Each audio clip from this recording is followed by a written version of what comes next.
성경 봉독 요한복음 12장 24절 내가 진실로 진실로 너희에게 이르노니 한 알의 밀이 땅에 떨어져 죽지 아니하면 한 알 그대로 있고 죽으면 많은 열매를 맺느니라. 아멘. 하나님의 사랑이 또 은혜가 여러분들의 삶에 가정에 가득 넘쳐나시기를 주님의 이름으로 축원합니다. 오늘은 부활절입니다. 예수님의 부활을 기념하는 날입니다.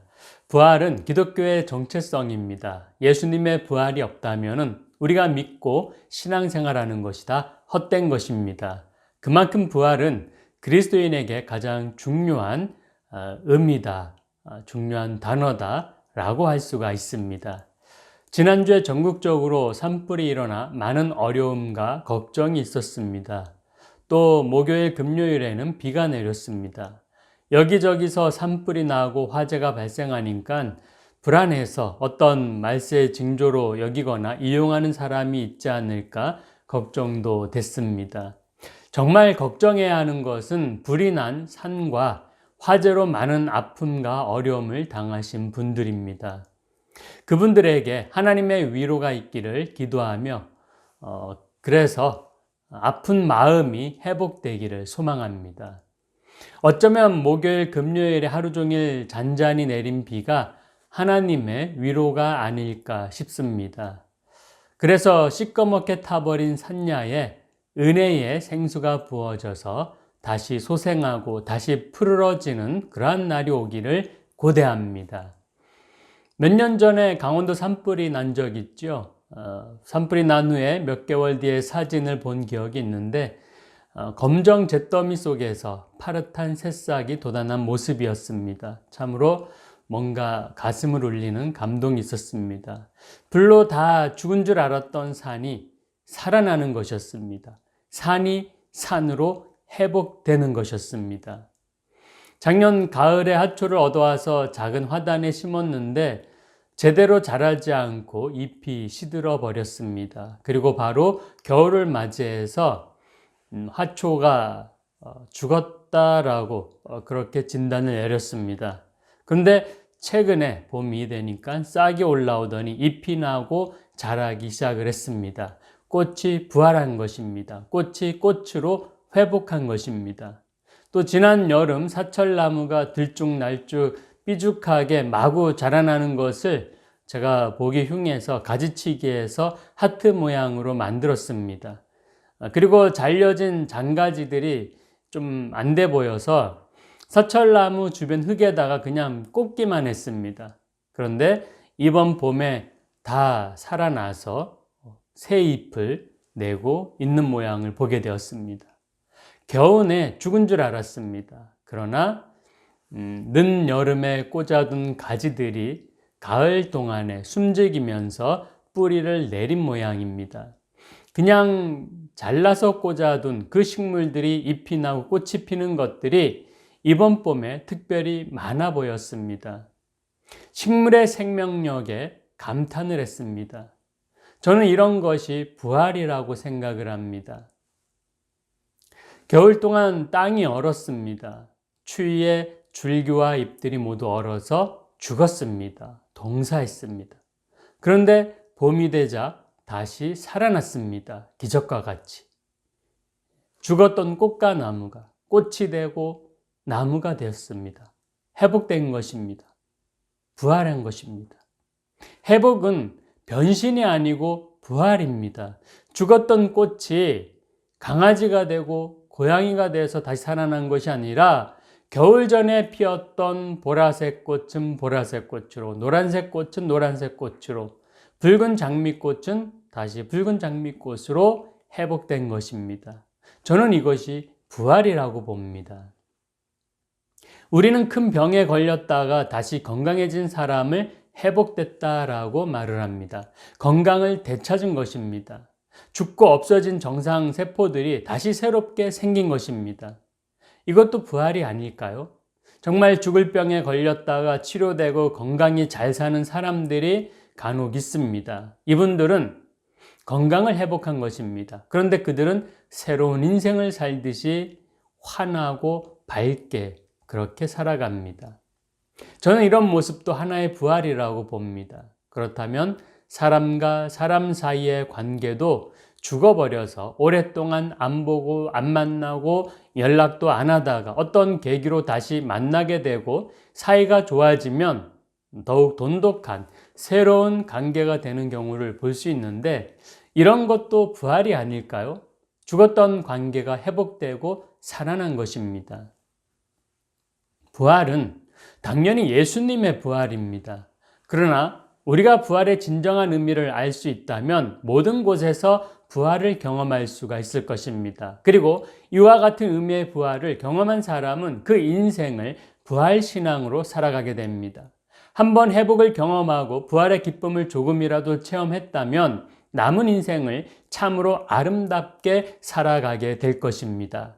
더 성실해지고 더 정직해지고 더 선해지고 더 넓은 마음으로 살게 될 것입니다. 이러한 모습을 성숙했다, 성장했다라고 표현도 합니다. 이번 사순절에 저는 삶의 모든 곳에서 회복된 사순절을 보내자고 말씀을 드렸었습니다.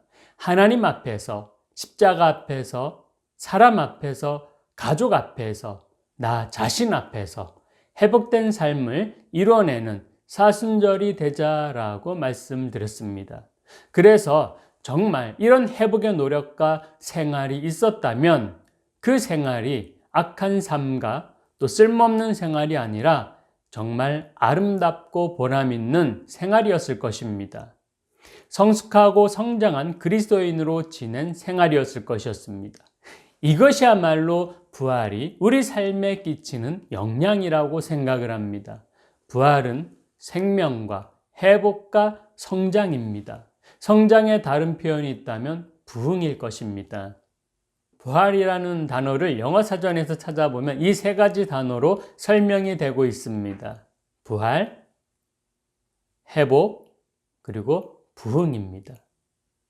그렇다면 지금까지 말씀드린 것처럼 부활은 회복이며 부흥이라는 말이 됩니다. 부활은 생명의 부활입니다. 이 세 가지 의미들의 공통점이 모두 정지된 것이 아니고 움직인다는 것입니다. 살아있다는 것입니다.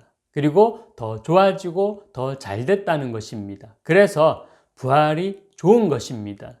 부활 신앙으로 여러분들 살아가시기를 부탁드립니다. 생명의 부활 속에는 부활의 능력이 있습니다. 부활을 통하여 모든 것들이 회복이 됩니다. 모든 죽음이 생명으로 회복됩니다. 죄로 인하여 타락했던 세상이 완전히 회복됩니다. 잃어버린 인간성이 회복됩니다. 잃어버린 에덴이 회복되는 것입니다. 이 회복이 곧 부활입니다. 그리고 부활은 단순히 회복으로만 그치질 않습니다. 나아가 부활은 부흥도 일으킵니다. 예수님의 부활 전과 부활 후를 비교해 보면 그리스도인들이 부활 후에 훨씬 더 많아졌습니다. 이 지구의 땅끝마다 주님의 증인들로 가득합니다.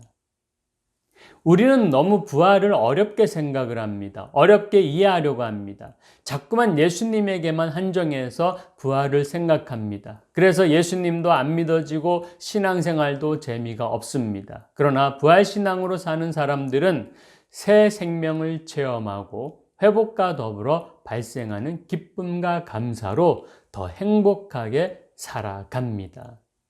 그렇게 모인 사람들로 가득할 때 그 세상은 아름다운 하나님 나라가 되는 것입니다. 오늘 본문 요한복음 12장 24절입니다. 내가 진실로 진실로 너희에게 이르노니 한 알의 밀이 땅에 떨어져 죽지 아니하면 한 알 그대로 있고 죽으면 많은 열매를 맺느니라. 아멘. 씨앗이 싹이 나고 자라나려면 땅속에 파묻혀야 합니다. 파묻히지 않으면 그 모습 그대로 오래 유지됩니다. 이 본문 말씀이 그 이치를 설명하고 있습니다. 한 알의 밀이 땅에 떨어져 죽지 않으면 그것으로 자신을 보존할 수 있을 것입니다. 그러나 아무리 많은 시간이 지나도 한 알 그대로 남아있을 뿐입니다. 그러나 한 알의 밀이 땅에 떨어져서 어둡고 축축한 그 차디찬 흙에 파묻히면 썩어서 죽고 맙니다. 그러면 그것으로 끝일까요? 놀랍게도 그 썩은 씨앗 속에서 새 생명이 돋아납니다. 그리고 그 밀 이삭이 자라나서 많은 열매를 맺게 되는 것입니다. 성경에 나온 표현대로 30배, 60배, 100배로 많은 결실을 맺습니다. 한 알의 밀이 땅에 떨어져서 죽음으로써 많은 열매를 거두게 되는 것이 생명의 원칙입니다. 즉 부활의 원칙입니다. 죽어야 부활이 있습니다. 예수님께서 십자가에 죽으시고 부활하심으로 온 인류가 구원을 받았습니다. 우리도 죽어야 부활을 체험할 수가 있습니다. 그런 면에서 사순절은 죽기 싫은 육체의 본성을 이겨내고 하루하루 나를 십자가 앞에서 죽여서 죽임으로 말미암아 죽음의 완성을 이루는 절기가 아닌가 생각이 됩니다. 그래야 사순절이 끝나고 맞이하는 부활절이 정말 감격적이고 기쁘고 감사가 충만할 것입니다. 부활신앙으로 살아가려면 나를 죽이십시오.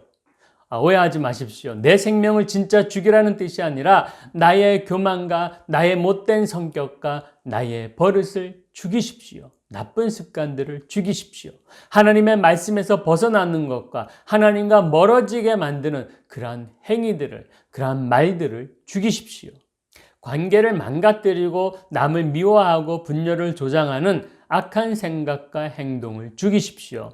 이 죽음은 내 힘으로는 아무것도 할 수 없습니다 하고서 손들고 주님께 나아가는 것입니다. 죽어야 부활의 회복을 얻을 수 있습니다. 내가 죽어야 우리 예수님이 그 자리에 부활하십니다. 그리고 이 모든 것의 주관자가 되시는 예수님의 부활을 믿으십시오. 부활신앙과 부활체험은 부활하신 예수님을 믿음으로 시작하게 될 것입니다. 누가복음 15장에는 탕자의 비유가 나옵니다. 탕자도 원래부터 탕자가 아니었습니다. 원래는 존귀한 집 둘째 아들이었습니다. 그런데 그가 한순간의 판단 실수로 탕자가 된 것입니다. 그 사실을 뒤늦게 깨우친 탕자가 자신을 죽이고 회개하자 아버지의 사랑이 그를 탕자에서 다시금 존귀한 아들이 될 수 있도록 회복시켜 주었습니다. 베드로는 사람을 낚는 어부로 부름을 받았습니다. 그러나 베드로는 예수님을 3번이나 부인하고 말았습니다. 그가 밑바닥까지 내려가는 심적 고통을 맛본 후에 부활의 회복을 체험하게 되었습니다. 예수님께서는 디베라 바닷가에서 베드로를 다시 부르십니다. 베드로야, 네가 나를 사랑하느냐? 베드로야, 너가 나를 사랑하느냐? 너가 나를 사랑하느냐? 3번이나 물으시면서 베드로를 다시금 예수님의 제자로 회복시켜 주었습니다. 다른 제자들도 마가의 다락방에 모여 있을 때 예수님 다음 차례로 이제 우리가 죽게 될 것이 아닌가라는 그런 생각으로 모든 것을 포기하고 문을 굳게 닫고 떨면서 숨었습니다.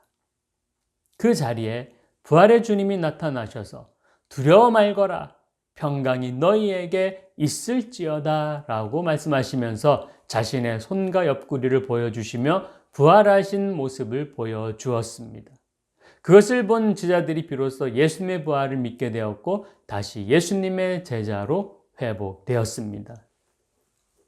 누가복음 24장에 엠마오로 내려가고 있는 두 제자 이야기가 나옵니다.